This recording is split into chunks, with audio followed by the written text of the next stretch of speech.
মাননীয় সংসদ নেতা ও প্রধানমন্ত্রীকে মহামান্য রাষ্ট্রপতির ভাষণ সম্পর্কে আনিত ধন্যবাদ প্রস্তাবের উপরে আলোচনা ও সমাপনী বক্তব্য একই সাথে রাখার জন্য অনুরোধ জানাচ্ছি। তর্ক বিতর্ক মতামতের মধ্য দিয়ে 25টি বৈঠকে শেষ হলো ত্রয়োদশ জাতীয় সংসদের প্রথম অধিবেশন। এদিন রাত 8টায় রাষ্ট্রপতির আনিত ধন্যবাদ প্রস্তাবের উপর আলোচনা ও সমাপনী বক্তব্য রাখেন প্রধানমন্ত্রী তারেক রহমান। বাংলাদেশের মানুষের কৃষকদের দুঃখ দুর্দশা দূর করতেই কৃষক কার্ড কৃষকদের কাছে ধীরে ধীরে পৌঁছানো হবে এবং দেশ ও জনগণের ভাগ্য পরিবর্তনের লক্ষ্যেই এই সরকার কাজ করবে বলে জানান প্রধানমন্ত্রী। কৃষকদের সমস্যা থেকে বের করে আনার জন্যই আমরা আমাদের ম্যানিফেস্টোতে কৃষক কার্ড রেখেছিলাম। মাননীয় স্পিকার, কৃষকের ভাগ্য পরিবর্তনের কাজ আমরা শুরু করেছি। এ সময় প্রধানমন্ত্রী বলেন, দেশের অর্ধেক জনগোষ্ঠীকে পেছনে ফেলে দেশকে সামনে এগিয়ে নেওয়া সম্ভব নয়। তাই স্নাতক ও ডিগ্রি পর্যন্ত নারীদের শিক্ষা ব্যবস্থা ফ্রি করার সিদ্ধান্ত নিয়েছে সরকার। ভালো ফলাফল করলে করা হবে উপবৃত্তির ব্যবস্থা।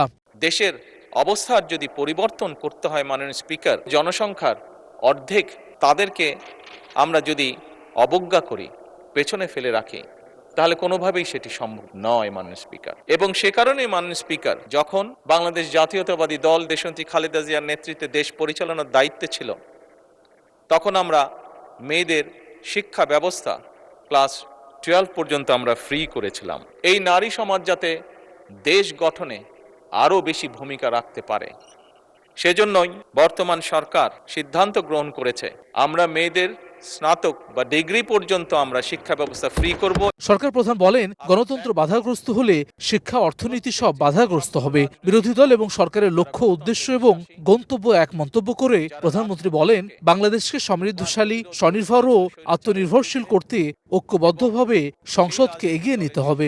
আমাদের লক্ষ্য এক, আমাদের উদ্দেশ্য এক, আমাদের গন্তব্য এক। লক্ষ্য কি? লক্ষ্য হচ্ছে বাংলাদেশের মানুষ। উদ্দেশ্য কি? উদ্দেশ্য হচ্ছে একটি সমৃদ্ধশালী বাংলাদেশ। গন্তব্য কি? একটি স্বনির্ভর, নিরাপদ, আত্মনির্ভরশীল বাংলাদেশ। এ সকল বিষয়ে আমাদের দ্বিমত রয়েছে। আমরা বিরোধী দলের সদস্যদের সাথে বসবো, আলোচনা করব, দেশের স্বার্থে আমরা সমাধান বের করব।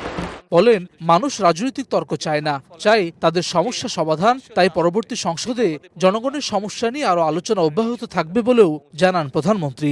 আজকে আমরা সিদ্ধান্ত গ্রহণ করি যে আমাদের আলোচনার বিষয়বস্তু হবে এই দেশের মানুষের ভাগ্যের পরিবর্তন।